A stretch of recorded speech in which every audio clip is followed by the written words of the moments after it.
नमस्कार। देश देशांतर में आपका स्वागत है। मैं हूं कुर्बान अली।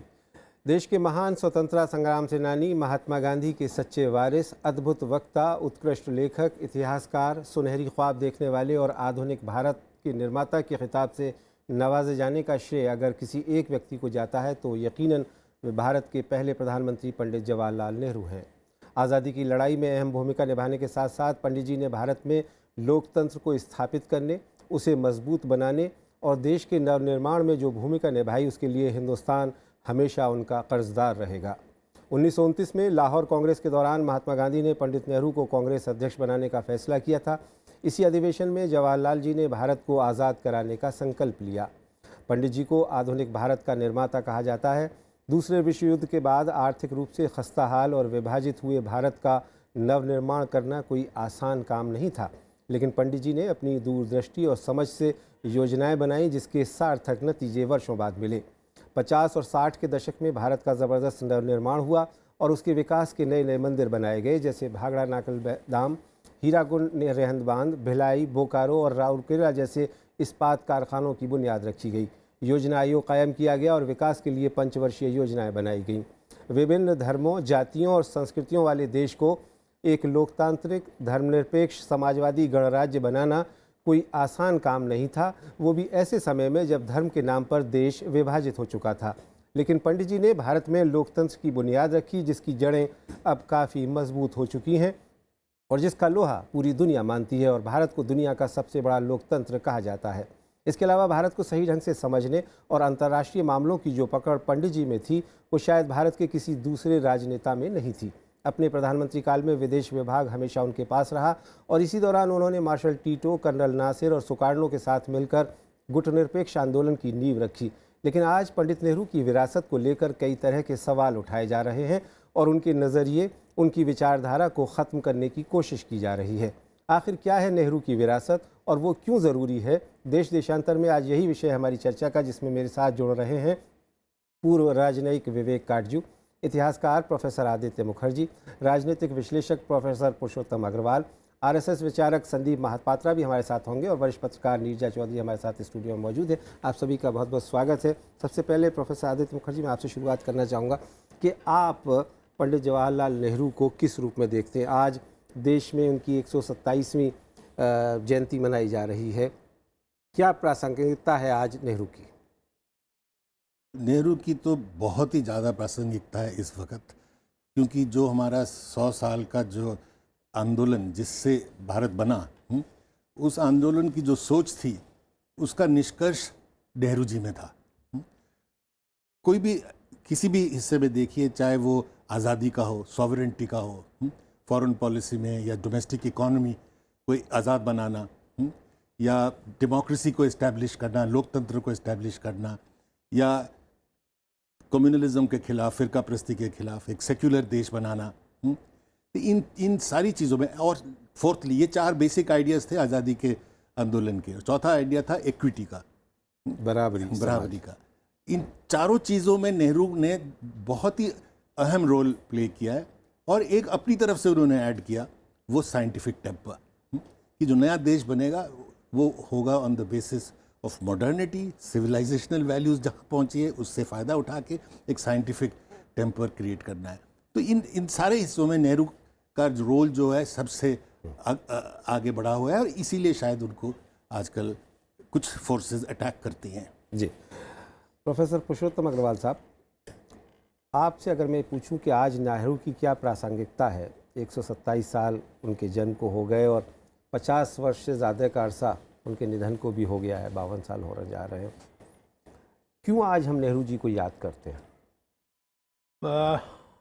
मुझे लगता है कि हमें एक बुनियादी सवाल अपने आप से पूछना चाहिए कि जिसे नेहरूवियन आइडिया कहा जाता है या नेहरूवियन विजन कहा जाता है, क्या उसकी कोई प्रासंगिकता है या वो प्रासंगिकता खत्म हो गई? सवाल ये है। और इस सवाल का जवाब देने के लिए हम लोग इस बात को ज़रा ध्यान में रखें कि नेहरू और उनके जैसे दूसरे नेताओं के सामने चुनौती ये थी कि एक बहुत पुरानी सभ्यता, जिसे जवाहरलाल जी ने डिस्कवरी ऑफ इंडिया में वाइज सिविलाइजेशन ऑफ इंडिया कहा था, उस बहुत पुरानी सभ्यता को एक आधुनिक राष्ट्र राज्य में बदलना था। एक ग्रेट वाइज सिविलाइजेशन को मॉडर्न नेशन स्टेट में बदलना था। और उस वाइज सभ्यता की सबसे महत्वपूर्ण उपलब्धि जो थी वो है मध्यमा प्रतिपदा, बीच का रास्ता खोजने की कोशिश, विरुद्धों का सामंजस्य करने की कोशिश। ये मध्यमा प्रतिपदा भगवान बुद्ध का शब्द है, लेकिन असल में ये हिंदुस्तान की सारी इंटेलेक्चुअल और फिलोसॉफिकल ट्रेडिशन का क्रक्स है। ठीक। और इस तरह तमाम सारे विरोधों को साथ लेते हुए, परस्पर विरोधी चीज़ों को साथ लेते हुए एक बीच का रास्ता खोजने की कोशिश, मुझे लगता है कि नेहरू असल में भारत की आत्मा को सचमुच समझते थे और उस चुनौती को भी समझते थे कि एक इतनी महान सभ्यता को, जिसमें समस्याएं भी थीं, नेहरू अपने देश को बहुत प्रेम करते थे, लेकिन वो अंधा प्रेम नहीं करते थे। वो वैसा प्रेम करते थे जैसा सचमुच से चिंतन करने वाला करता है। ठीक। अगर आप किसी को प्रेम करते हैं तो आपको उसकी कमियां भी जाननी होती हैं और उनको दूर करने की कोशिश करनी होती है।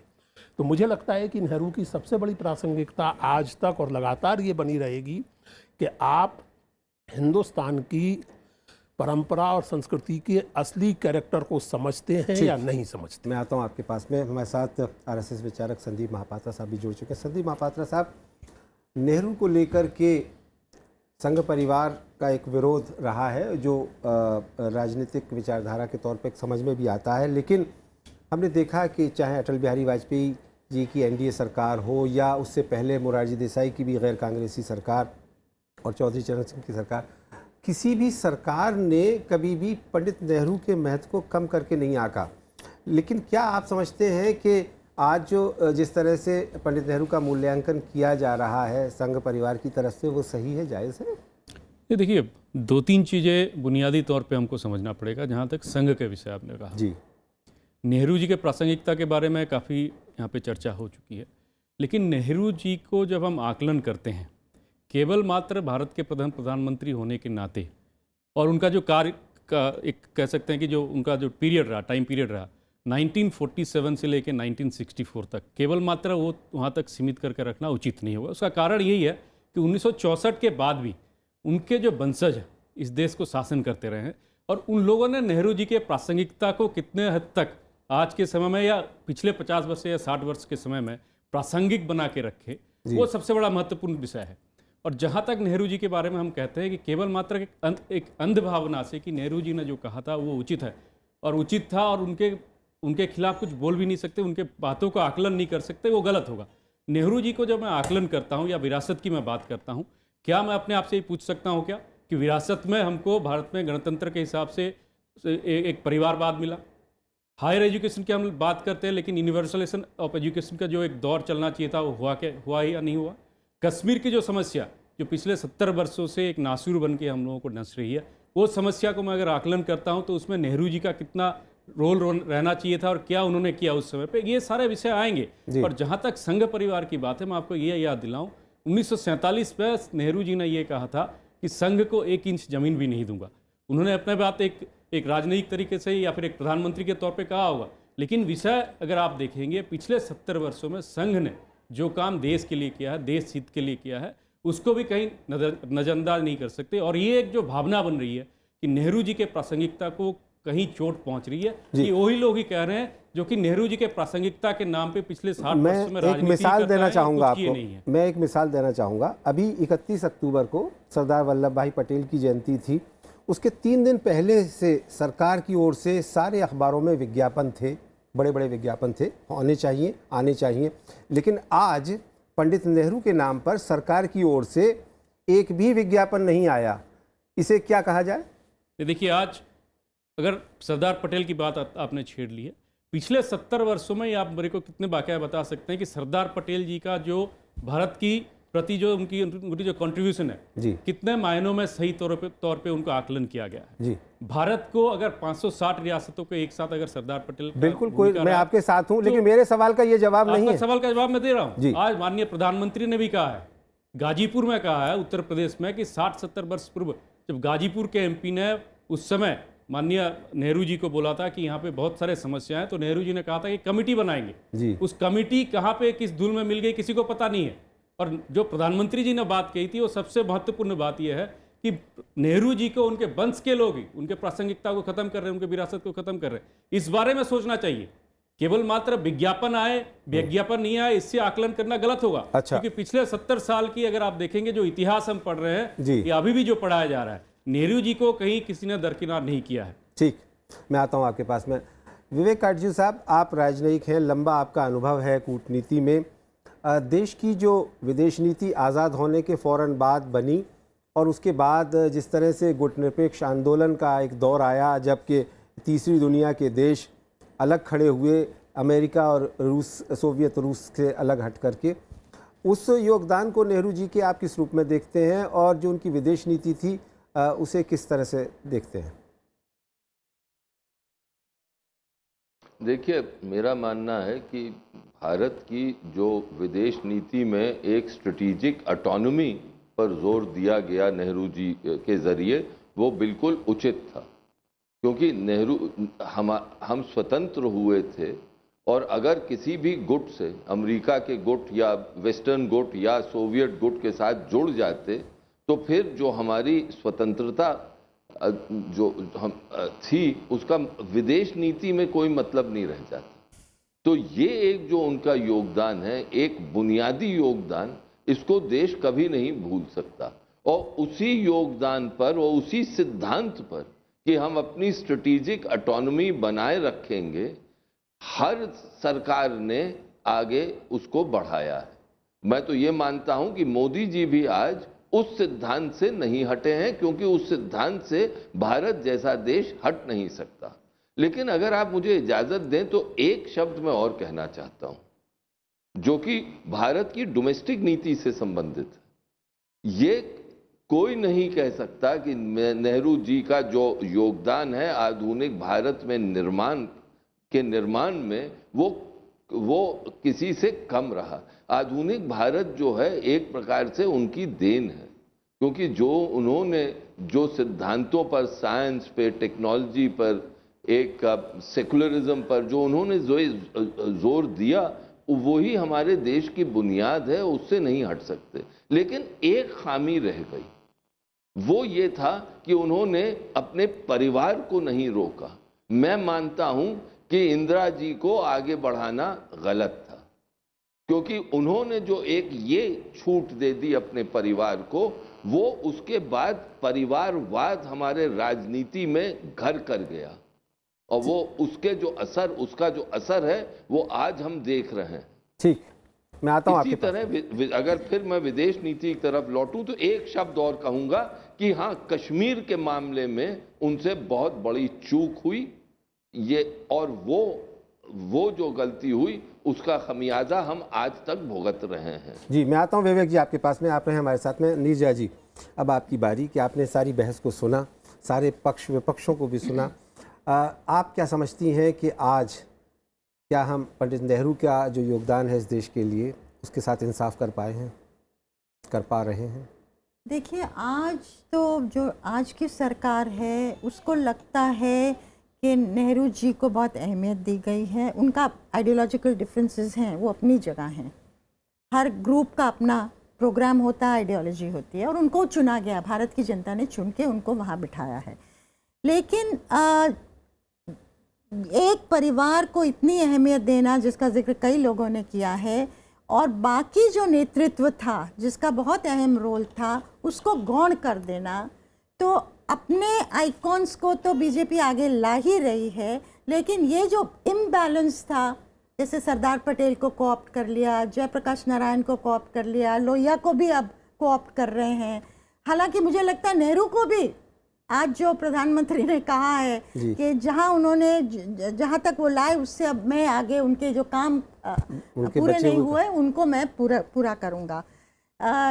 तो नेहरू जी की जो देन मैं मानती हूँ वो है डेमोक्रेसी, सेक्युलरिज्म, बराबरी की बात की है, और कई इतिहासकारों ने जो लिखा आज के पेपर्स में, पर्सनल लिबर्टी को जो उन्होंने अहमियत दी वो रही है। अब ये बहुत सूझबूझ की स्ट्रैटेजी है, ऐसे नहीं हो गया। हमारा देश जो कि इतने सारे भाषाएं हैं, धर्म हैं, प्लूरल देश है, उसको इकट्ठा रखने का एक ही मात्र तरीका है और वो डेमोक्रेसी है। हमारे देश में जितने माइनॉरिटीज़ हैं, 180 मिलियन की हम बात करते हैं, उनको आप पसंद करें नहीं करें, आपको अरेबियन सी में आप नहीं डाल सकते हैं, तो उनको साथ लेके आपको चलना है। ऐसा नहीं कि 80,000 लोग हैं, आपको अच्छे लगे नहीं लगे, नहीं तो देश टूट जाएगा। तो सेक्युलरिज्म एकमात्र तरीका था। तो ये जो हमारे कॉन्स्टिट्यूशन मेकर्स थे जिनकी अगुवाई, तो आपको लग रहा है कि उसको कहीं खतरा है कहीं ना कहीं? उसको मुझे लगता है कि शायद ये समझ नहीं आ रही, क्योंकि मैं मानती हूँ कि नरेंद्र मोदी एक मैन ऑफ डेस्टिनी हो सकते हैं हिंदुस्तान के लिए, अगर दो चीज़ें हो जाएं, टॉलरेंस टुवर्ड्स डिसेंट और माइनॉरिटीज़ को एक अश्योरेंस देना कि उनकी जगह वही है जो बाकी, सेंस ऑफ सिक्योरिटी देना। ठीक। प्रोफेसर आदित्य मुखर्जी साहब, आपने कांग्रेस का इतिहास लिखा है, 125 साल होने पर 2 किताबें भी कांग्रेस पार्टी की तरफ से प्रकाशित हुई थी जिसको आपने एडिट किया था। जब हम नेहरू जी का आकलन करते हैं, राष्ट्रीय आंदोलन में बहुत सारी धाराएं थीं, उसमें जाहिर है कि उसका नेतृत्व गांधी और नेहरू भी कर रहे थे, लेकिन आज़ाद हिंदुस्तान में जहां हम पंडित नेहरू की उन सारी चीज़ों का गुणगान करते हैं जो उन्होंने की, वहीं ये कहा जाता है कि कश्मीर और चीन ये 2 ऐसे विषय थे जिनमें वो विफल रहे। क्या आप इस आकलन से सहमत हैं? विफल रहे तो मैं नहीं मानता जी। कश्मीर प्रॉब्लम है, चीन का भी प्रॉब्लम है। नेहरू का एक विजन था, एशियन सॉलिडारिटी का विजन था, एंटी इंपीरियलिज्म का विजन था, इसीलिए सिर्फ नेहरू नहीं हमारे नेशनल मूवमेंट के सपोर्ट से चीन को हमारे यहाँ से मेडिकल टीम भेजी गई। एंड कोई भी फॉरेन पॉलिसी एक्सपर्ट ये नहीं कहेगा कि चीन और भारत की फ्रेंडशिप नहीं होनी चाहिए, that Asian solidarity is not the most important thing at this point of time. जबकि आप एशियन सेंचुरी कह रहे हैं, आज की बात नहीं, मैं पंडित नेहरू की बात कर रहा हूँ, 62 की बात कर रहा हूँ। तो 62 में तो उसमें ये अजम्पशन था कि ये नहीं होगा, पर हुआ। That is not because Nehru ji created it. There are global reasons why China happened, and also global reasons why the Kashmir issue had to be taken in this way. मैं ये नहीं कहूँगा कि कोई और होता था कुछ और कर देता, मेरे ख्याल से तो ये नहीं है, ठीक है। ठीक। पर जो दूसरी जो आप बहस कर रहे थे कि नेहरू की लेगेसी अब चल रही है कि नहीं, इस पे मैं एक मिनट लेना चाहूँगा कि हर एक एरिया में उसका उल्टा किया जा रहा है। जैसे कि the heart of democracy is freedom of speech. ये तो कोई भी नहीं कहेगा कि डेमोक्रेसी क्या होता है, कि अपोजिशन को बोलने देना, वो खत्म हो जा रहा है। स्टूडेंट्स को पकड़ के जेल में डाल देते हैं देशद्रोह के नाम पे। हमारे जैसे यूनिवर्सिटी के प्रोफेसर्स को दूसरी जगह बुलाया नहीं जाता है, डरते हैं कि जेएनयू वाले को बुलाएंगे तो पैसे नहीं मिलेंगे। तो ये तो complete killing of freedom of speech हो रहा है इस देश में, इसमें तो कोई डाउट ही नहीं है। इंटेलेक्चुअल्स को टारगेट किया जा रहा है, उनको मारा जा रहा है, और प्राइम मिनिस्टर कुछ बोलते ही नहीं है उसमें। They are actually being killed. Kalburgi is not the only one. आप डेमोक्रेसी की बात कर रहे हैं, ये तो ये हो गई। आप सेक्युलरिज्म की बात करिए, कैलिब्रेटेड कम्युनलिज्म फैलाया जा रहा है देश में, and the prime minister has nothing to say about it. आप ले लीजिए सॉवरेनिटी की बात, मैं इसमें थोड़ा सा सहमत नहीं हूँ कि वाजपेयी तक तो नेहरूवियन फॉरेन पॉलिसी चल रहा था, पर इस वक्त ये कहना कि हमारा टिल्ट इनॉर्मसली अमेरिका की तरफ नहीं है, माय फ्रेंड बराक की तरफ, will be wrong. I think in all and lastly एक और से द नेहरू बैशिंग जो हो रही है, ये जो अभी जिक्र किया कि इफ ओनली पटेल आ जाते तो पता नहीं क्या क्या हो जाता, everything else everybody else would have been all right. RSS के एक लीडर ने ये भी कहा कि वो गोली जो उन्होंने मारी गोडसे ने, मेरे पास समय की कमी है, थोड़ी गलत जगह लग गई, वो गांधी जी को नहीं, नेहरू को गोली लगनी चाहिए थी, ये विश्वास है। संदीप पात्रा साहब, अभी जो बातें कही गई हैं उसे उन पर आप क्या कहना चाहेंगे? और ये कि कश्मीर का जिक्र तो आपने किया, नेहरू जी की कमियां या गलतियां जो भी कहें वो आपने गिनाई, लेकिन बाकी जो चीज़ें हैं, जिस तरह से देश चल रहा है और उस वक्त उनके सामने चला 15-16 साल तक, क्या उसमें आपको बुनियादी मतभेद क्या है?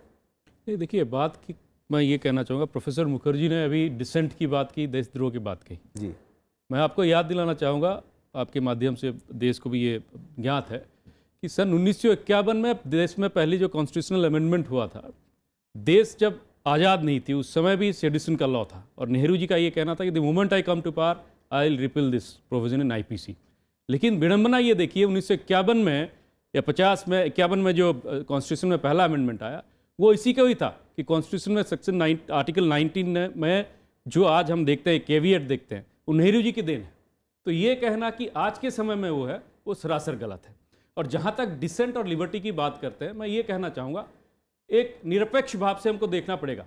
डिसेंट और लिबर्टी की लिबरलिज्म की जहाँ तक बात करते हैं, गांधी जी ने उस समय कहा था 1947 में कि जिस दिन देश स्वाधीन होगा उस दिन कांग्रेस को भंग कर देना चाहिए। अगर नेहरू उस तरह के लिबरल पर्सन थे, उन्होंने गांधी जी की बात क्यों नहीं सुनी? और जहाँ तक लिबरलिज्म की बात बार बार हम लोग करते हैं, नेहरू जी के बारे में प्रोफेसर मुखर्जी को भी पता है, उन्होंने भी लिखा है, और जेएनयू के काफ़ी सारे प्रोफेसर और बाकी जो इतिहासकार हैं उन्होंने भी लिखा है कि लिबरलिज्म की वो बात तो करते थे लेकिन डिसेंट उनको पसंद नहीं था। मेरा ये कहना है कि जो आकलन है एक बराबर का, एक बैलेंस्ड व्यू होना चाहिए। और ये कह देना कि आज के समय में नेहरू जी के जो लेगेसी है या फिर जो देन है देश के प्रति, उसको दरकिनार किया जा रहा है, मेरा ये मानना है कि ये गलत है। ठीक है विवेक जी साहब, बहुत संक्षेप में कि चीन के मुद्दे पर कहा जाता है कि नेहरू जी काफ़ी आहत थे और शायद इसी सदमे से उनकी जान भी चली गई, कुछ लोगों का मानना है। लेकिन ये कहा जाता है बाद में जो रिपोर्टें आई कि हाँ उनसे गलती हुई, आप किस रूप में देखते हैं इसको? चीन में बेहद गलती हुई। एक आदर्शवाद पर थोड़ी कूटनीति चलती है। स्ट्रेटेजिक ऑटोनॉमी मेंटेन करनी जरूरत है, लेकिन इसके माने ये नहीं था कि हिंदुस्तान के जो हित थे चीन में वो एक आइडियलिज्म के तौर पे देखे जाए। चीन के नेहरू जी की चीन नीति बिल्कुल फेलियर रही। 1962 में जो हुआ वो ये कहना कि ग्लोबल फैक्टर्स की वजह से हो गया, जैसे प्रोफेसर साहब फरमा रहे थे, ये तो बिल्कुल एक किस्म से वाइट वॉश करना हुआ। जो उनकी मिस्टेक्स हुई, महान व्यक्तियों की महान मिस्टेक्स भी होती हैं। और कश्मीर का मुद्दा और चीन का मुद्दा विदेश नीति में एक महान गलतियां, अगर आज आप विश्लेषण करें पंडित जी के युग की नीतियों का, विदेश नीतियों का, तो उसमें गलतियां हुई थी। ये कहना कि कोई गलती नहीं हुई, ये तो एक पंडित जी की पूजा करने के की तरह हुआ, जिसका वो खुद खंडन करते थे। जी शुक्रिया विवेक साहब। पुरुषोत्तम जी, अभी जो विवेक काटजू साहब कह रहे थे और प्रोफेसर साहब ने जो कहा उससे आप कितना सहमत हैं, क्योंकि दोनों ने एक विरोधाभासी बातें कही? देखिए ऐसा है, चूंकि आपके पास समय कम है इसलिए मैं केवल पॉइंटेड बात करूंगा। जी, पहली बात, हम बात कर रहे हैं नेहरू की विरासत की, नीतियों की नहीं कर रहे हैं।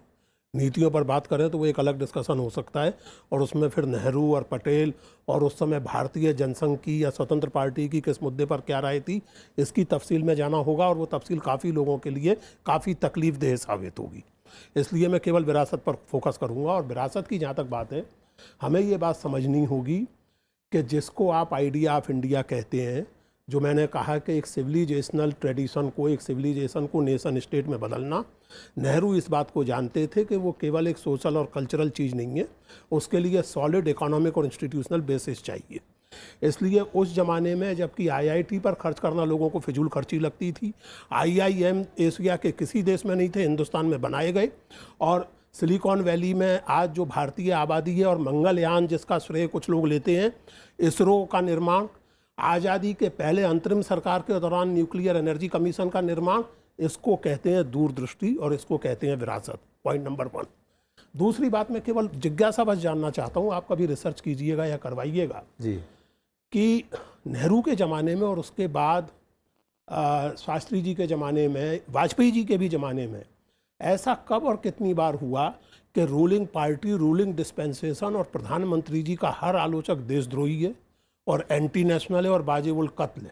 ठीक, ये बहुत बड़ी बात है। नीजा जी, और खासकर नेहरू जैसे व्यक्ति जिनके बारे में आप इस बात को समझिए कि नेहरू ने चाणक्य के नाम से खुद लेख लिखा था जी जी, कि व्यक्ति पूजा, कल्ट ऑफ पर्सनैलिटी बहुत बुरा होता है। ठीक, इन बातों को हमें ध्यान में रखना चाहिए जब हम विरासत की बात करते हैं। और आखिरी बात कुर्बान साहब, ठीक, वही मैं कह रहा हूँ, और आखिरी बात मैं कह रहा हूँ कुर्बान साहब, उन्होंने ये बात बारंबार कही थी, विविध रूपों में कही थी कि I would prefer a irresponsible press जी, देन अ कंट्रोल्ड प्रेस। मैं इसी पे आ रहा था नीरजा जी लोकतांत्रिक कि ये मेरे सामने उनका कोट है कि चाहे जितना गैर जिम्मेदार हो जाए प्रेस, मैं उस पर किसी तरह का कोई अंकुश नहीं लगाऊंगा। और अब आज हम देख रहे हैं कि किसी राज्य के मुख्यमंत्री के खिलाफ कोई कार्टून भी आ जाता है तो पत्रकार जेल में होता है, जबकि नेहरू जी ने खुद शंकर से कहा था कि शंकर डोंट स्पेयर मी। तो आज जो स्थिति है, जो लीगेसी की हम बात कर रहे हैं, कि हम क्या नेहरू को सही मायने में ट्रिब्यूट दे पा रहे हैं, उनकी लेगेसी को की इज्जत कर पा रहे हैं? बैलेंस वे में नहीं कर पा रहे हैं। और किसी भी सरकार के लिए एसिड टेस्ट होता है कि मीडिया को वो कैसे ट्रीट करता है? क्या मीडिया सिर्फ अपस्टार्ट है जिसके प्रति आपका कंटेम्प्ट है, या आप मानते हैं कि मीडिया का भी उतना रोल है समाज में, बहुत वक्त की पॉलिटिक्स कमी में, है नीरजा जी, जितना बहुत माफ़ी के साथ बहुत बाकियों बहुत का? शुक्रिया प्रोफेसर आदित्य मुखर्जी, प्रोफेसर पुरुषोत्तम अग्रवाल और संदीप महापात्रा साहब, विवेक काटजू साहब इस चर्चा में भाग लेने के लिए। तो नेहरू आज भी हमारे लिए प्रासंगिक हैं और आगे आने वाले समय में भी हमें मशले राह दिखाते रहेंगे। इसी के साथ मेरे साथ देश देशांतर में इतना ही। नमस्कार।